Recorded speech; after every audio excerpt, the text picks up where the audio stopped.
Welcome to the Dead Celebrities Podcast. In this podcast, we break down high-profile celebrity estate planning cases for advisors and their clients. Most celebrity estate catastrophes are based on the same issues that everyday people face, just with the volume turned up.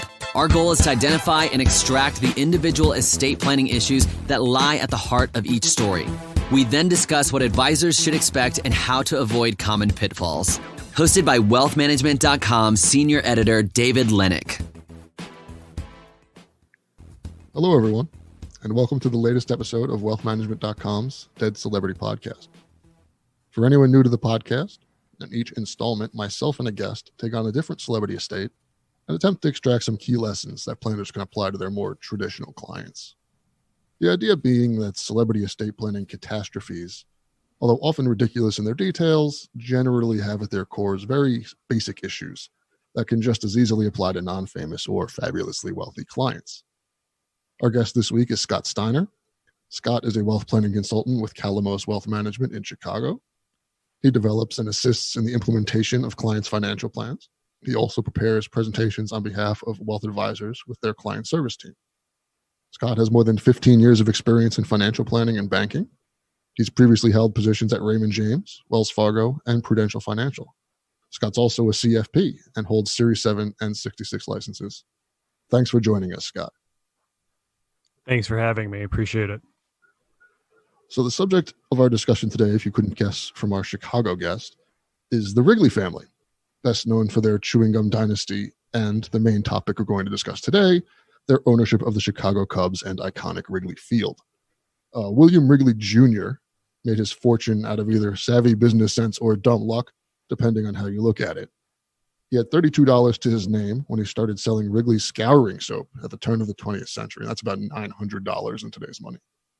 He offered customers small premiums, particularly baking soda, as an incentive to buy his soap, because that's what I need with all my soap. Finding the baking powder was more popular than the soap, Wrigley switched to selling the baking powder, and then he started giving his customers 2 packages of chewing gum for each can of baking powder they purchased. Again, Wrigley found that the gum was more popular than the baking powder, so he switched his company's focus once again to the product that would eventually provide him with his fortune. In 1916, Wrigley bought a minority stake in the Chicago Cubs baseball team as part of a group headed by Charles Weigman, former owner of the Federal League's Chicago Whales. So this is way back. Over the next 4 years, as Weigman's lunch counter business declined, he was forced to sell a lot of the stock in the ball club to Wrigley. By 1918, Weigman had sold all of his stock to Wrigley, making Wrigley the largest shareholder and the principal owner. And by 1921, Wrigley was the majority owner of the Cubs. William's son, P.K. Wrigley, took over both the company and the Cubs after his father's death in 1932. And while the chewing gum concern prospered under his leadership, his beloved Cubs, well, they sucked. They began an extended legacy of losing largely unparalleled in American sports, which they're now only beginning to escape the stigma of after finally winning the World Series in 2016, marking their first championship since 1908. In 1977, P.K. and Helen Wrigley, his wife, died within 3 months of each other, leaving their son, William Wrigley III, with an unexpected $40 million estate tax bill.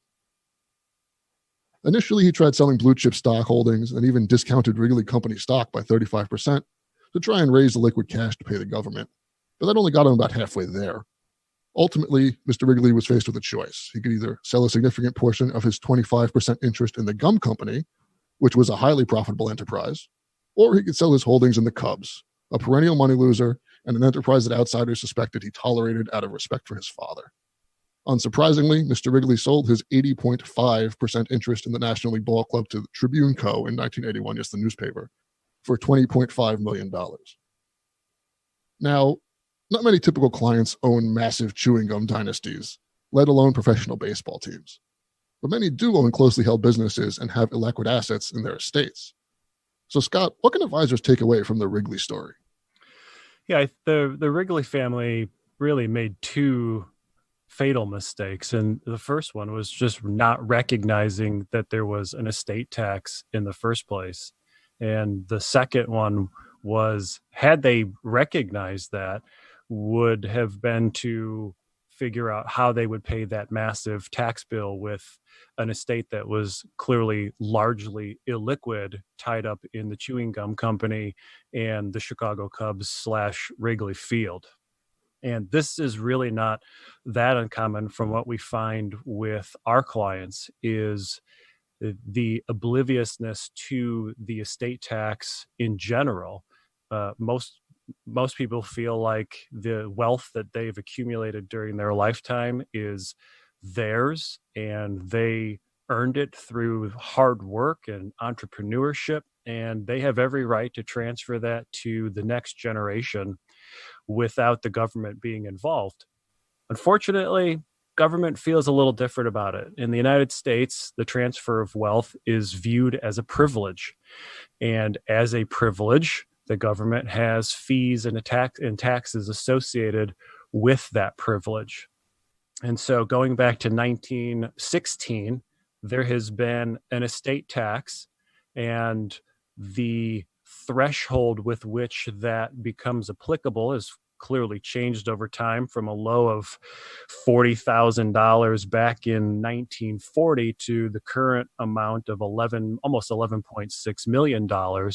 But to boil it down to its simplest form, the estate tax is a tax on the transfer of wealth over and above a certain threshold in any given year. And the Wrigleys were completely oblivious to this, and thus did not plan for it at all. Yeah, I'm glad that you brought up, and just to harp on the point that the estate tax is a tax on the transfer of wealth. Anytime the estate tax comes up, which in an election year this year, you're going to start hearing about it again, because like clockwork, every 4 years, the estate tax becomes an issue. You hear about double taxation and all these sorts of things. And that's not really the truth, because you're not being taxed on the income again, you're being taxed on transferring that income to the next generation. Exactly. We've talked about illiquid assets in an estate and how they can be common. Can you just give us some examples, Scott, of what some of those might look like? We said, we've already mentioned a closely held company, but what other sort of illiquid assets do you see popularly in estates? Yeah, most commonly it's a closely held business and not a publicly traded company, but those tend to be by far and away the most common. Next would be collectibles, whether they be artwork, jewelry, exotic cars, something that can't be just moved very quickly like a stock or a bond can or cash can be. And they're always the most overlooked because they're not as readily marketable as some of those other ones. Those are definitely the most common ones. Those are good ones. I also know how true this is, I'm not sure, but that a lot of times it comes up that farmers often fall afoul of the estate tax as well, because they own all this machinery and all this land that they can't really very quickly turn into money. No, absolutely. And depending on where that farmland is located, Illinois being a great example, because there's far more corn in Illinois than people realize. You get south of Chicago, and it doesn't look any different than Iowa. But as the Chicago suburbs have grown, that farmland has become vastly more lucrative because developers would love to get their hands on it and slap up subdivisions. And so these farmers find themselves sitting on gold mines, so to speak, because of the inherent value underneath the land to developers. That's a great example. It's a funny one, right? I wonder how the state let that one get away as a state slogan, right? Illinois, there's far more corn here than you realize. That would really bring the tourists in. Put that on the license plates. That'd be great. So now that we talked about these things and just awareness of the estate tax, how do you start the planning for this sort of thing? I mean, obviously by informing the client, right? Making sure that they're not one of the oblivious ones is step number one. But then where do you go from there? I always ask a very, very simple question, and sometimes you might be surprised by the answer. But when we know from what we understand from the client, we can typically pick out a significant pending estate tax bill pretty quickly. And our first question to the client is, are they concerned about that? Do they cringe at the thought of potentially passing away and seeing 40+% of what they've worked for going to the government? And most of the time they aren't in love with that idea, but you'd be surprised that there are definitely a percentage of instances where when they look at what would be left after estate taxes and what they've already given their children and grandchildren and nieces and nephews, they say, you know what? The government still gets a portion of this. Looking at what's left after that, I'm okay with that. And if that's the answer, there really is no more need for planning because they are okay with the consequences. And if they're not okay with that, then that's when we need to start digging into a lot more fact-finding questions, such as where do you want this to go? Are you charitably inclined at all? Is philanthropy important to you? To learn about ultimately, whether it's during their lifetime as gifts or at the time they pass away, making sure we know who it is that they want it to go to and when, and then we can help them figure out the most efficient way to do that. Mm-hmm. So you mentioned that closely held businesses are sort of by far the most common illiquid assets. What are some of the unique challenges that they present, in particular as assets in an estate? Generally, especially when you're talking about first generation, when we're working with the client who started the business from the ground up, they are very reluctant to give up control of the business. And even if children or other family members are involved, there's a lot of times that underlying concern of, well, they won't do it as well as I did. And so they want to maintain control of the business until the day that they take their last breath. But as we often have to explain to clients, control is the name of the game when it comes to, from an estate tax perspective, what will be and what won't be included in your taxable estate. And we can demonstrate to them that if they're willing to give up a certain amount of control, we can effectively remove certain assets from their estate. And with a closely held business, that is a difficult thing to do, especially with first generation business owners, because that's their baby and giving up control is not easy. Yeah, that's the control thing is very interesting too, because just to mention another sort of celebrity sports team owner I know several years back, that was a big point of contention in Bill Davidson's estate. Bill Davidson was the owner of the Pistons and the Tampa Bay Lightning.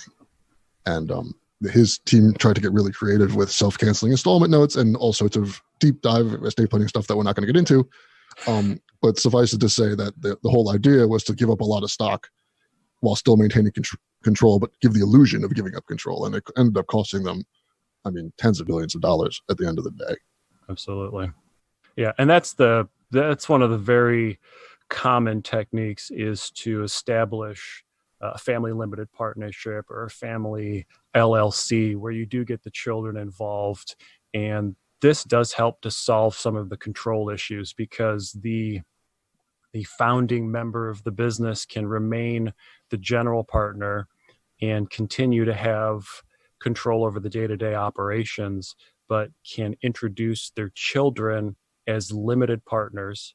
And is common with any business structure. It's really the limited partners that have the interest in the underlying capital of the business. Yeah. And it can become a really effective way to maintain the control, but still start removing the underlying value of the business to the next generation. Well, you mentioned removing, and I think generally traditionally in estate tax planning, removing has kind of been the name of the game, right? In terms of either removing control or just removing things from your ultimate estate. But now that the kind of, the last, decade or so, we've really seen, as you mentioned before, the estate tax exemption go through the roof, to the point that, it's the vast majority of Americans never have to think about it. But there's still quite a bit of planning that can go around about that. And there are some strategies that, maybe you do want to leave stuff in your estate, and leave it alone. Absolutely. Even starting back from a more basic planning that we do with many of our clients, regardless of having, say, a closely held business or illiquid assets, is just utilizing their respective exemptions in the most efficient manner. Portability of the estate tax exemption was introduced not all that long ago, considering the long history of the estate tax. But what portability essentially is, using a husband and a wife as an example, is between the two of them, you've got an exemption amount sitting just north of $23 million combined. And in the old days, so to speak, whatever exemption wasn't used at the first death evaporated. It didn't transfer over to the surviving spouse. Now with portability, if a husband passes away first and only uses $5 million of his exemption, any remaining amount now transfers to the surviving spouse, and they now have their full exemption plus any unused exemption that they have. This is where a lot of times, though, we'll work with the client and their attorney on a credit shelter trust, which essentially not only shelters the exemption amount, but also all the future growth associated with the trust. So to sort of simplify that, if we were to fund a credit shelter trust with, say, $11.5 million, and by the time the second spouse passes away, it's worth $20 million just due to appreciation of the securities, that full $20 million is off of the table as far as being included in that surviving spouse's taxable estate. And they do have, during their lifetime, some access to the income in principle, as long as it's for generally their health, maintenance, and support based on the lifestyle that they were accustomed to. So they're not locked out of it. But again, we're giving up enough of the control of that trust where they don't have unrestricted access to it, that we can balance access to the assets, but still have it be out of the estate.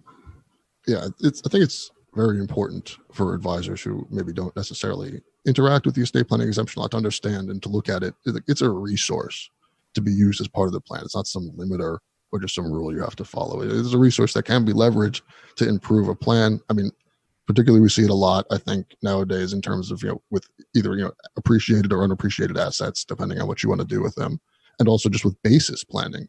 And for Scott, you might explain just what cost basis is, tax basis is, just for those who aren't familiar with that term. Yeah, absolutely. So your cost basis, let's use a really easy example. We'll use a stock. If you bought Apple stock, for example, way back in 1990 and had the wherewithal to hold on to it for the last 30 years, you could probably retire on whatever that balance is now. But if you paid $1 for that stock and it's trading at $200 a share now, then your cost basis would still be that $1 per share that you originally paid for it. And anything over and above that is now taxable, using a stock as an example, as a capital gain. And one of the benefits to holding on to a stock or appreciated securities until you do pass away is there is an adjustment in that cost basis as of the date of death. And I say adjustment because it commonly gets referred to as a step up, which is a bit of a misnomer, because stepping up assumes that security is appreciated since you originally bought it. It's really an adjustment. So there's always the possibility of a step down. So I like to be accurate in saying that it's an adjustment in the basis, and that can help offset some of the potential estate taxes, because that adjustment in basis only applies to the assets that are still included in the taxable estate.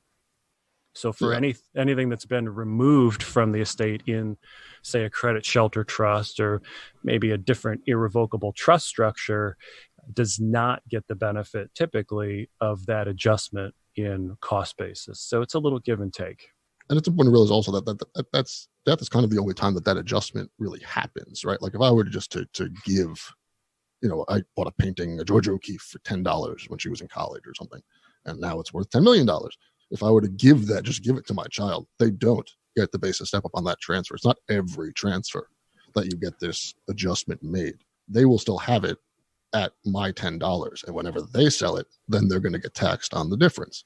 So when we, death is sort of the opportunity here, where you're already going to pay estate tax on it, maybe, or you're going to use your exemption to get this sort of free adjustment in a way.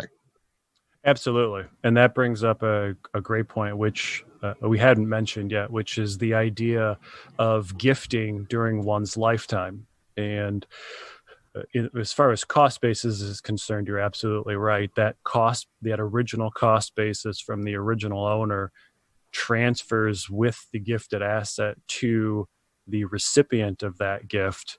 But it's also important to note that the estate tax exemption, as it is commonly called, is really an estate and gift tax exemption.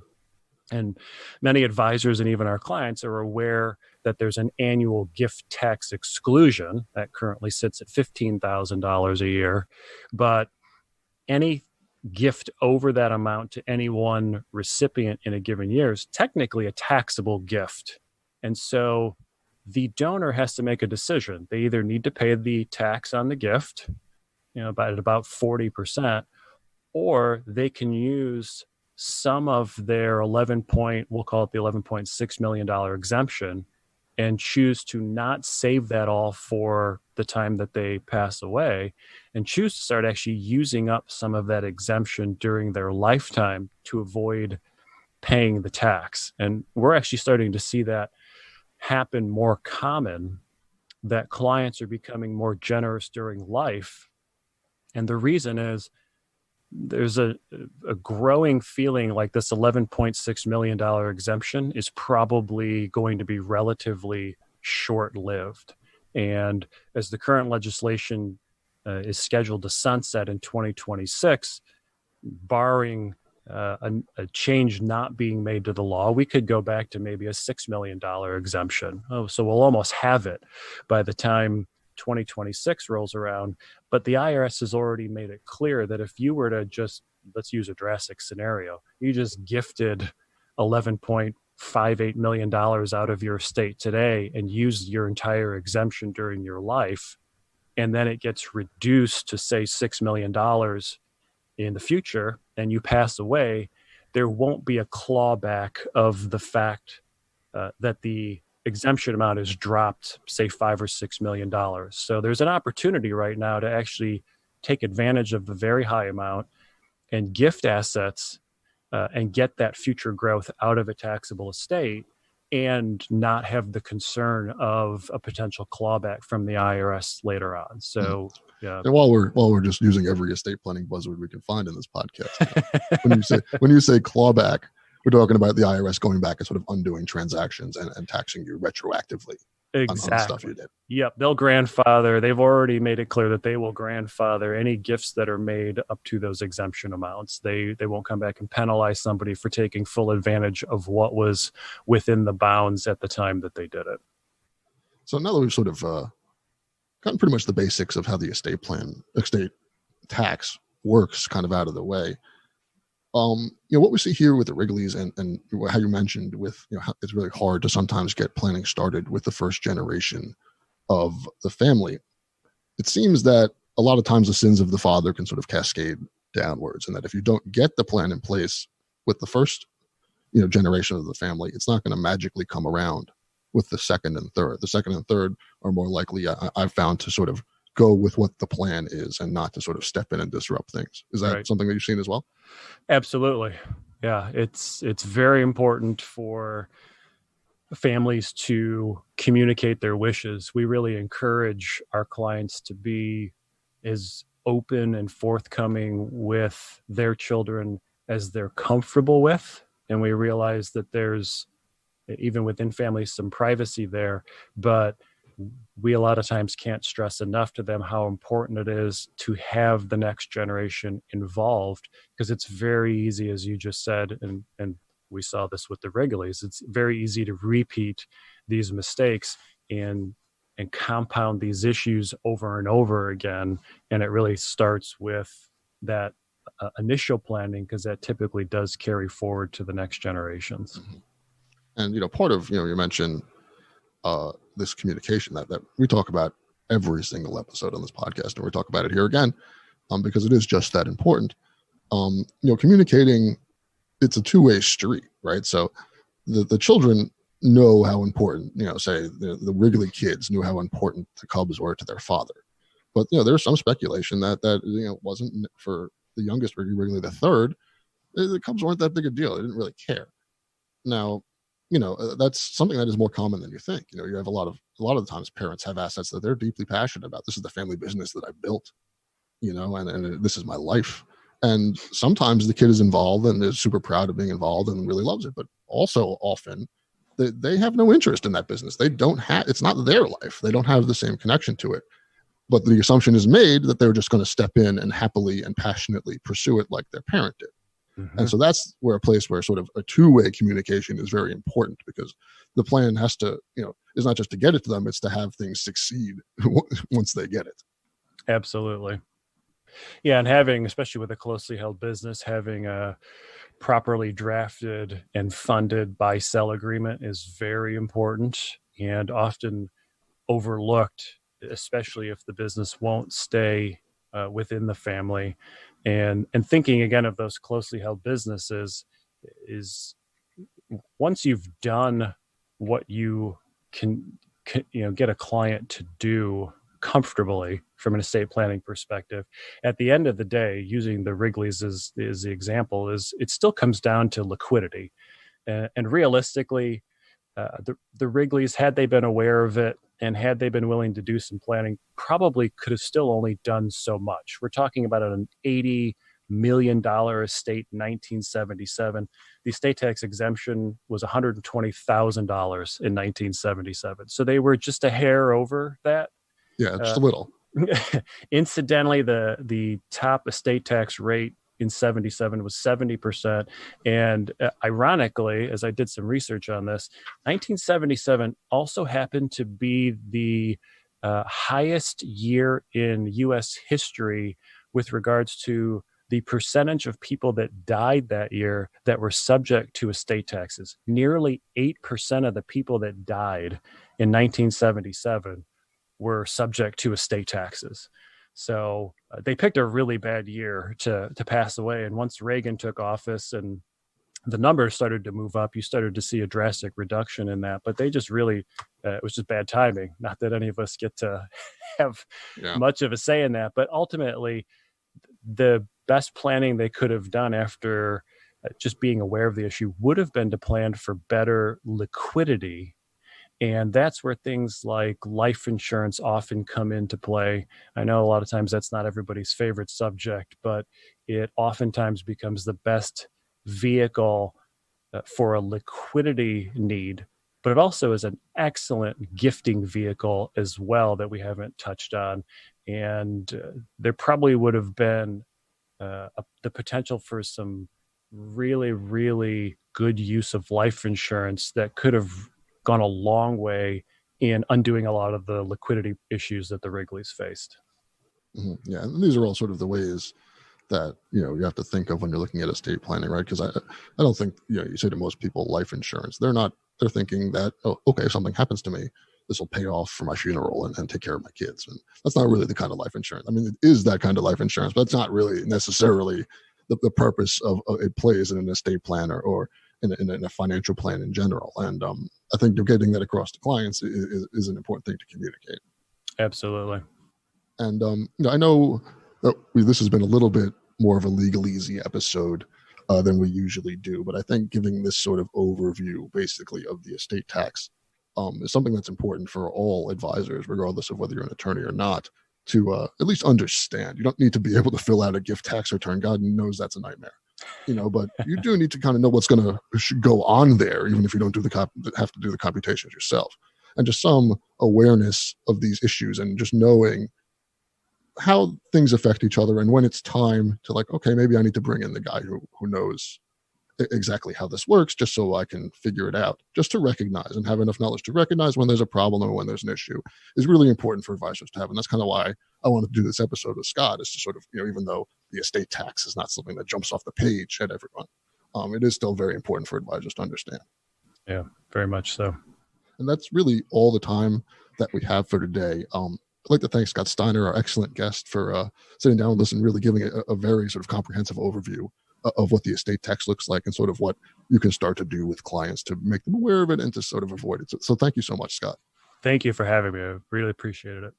Well, that's all the time we have, folks. So I'll see you, or I guess you'll hear me, on the next episode of the Dead Celebrity Podcast. Thank you for listening to the Dead Celebrity Podcast. Click the subscribe button below to become notified when new episodes become available. The information covered and posted represents the views and opinions of the guest and does not necessarily represent the views or opinions of InformaWealthManagement.com. The content has been made available for informational and educational purposes only. The content is not intended to be a substitute for professional investing advice. Always seek the advice of your financial advisor or other qualified financial service provider with any questions you may have regarding your investment planning.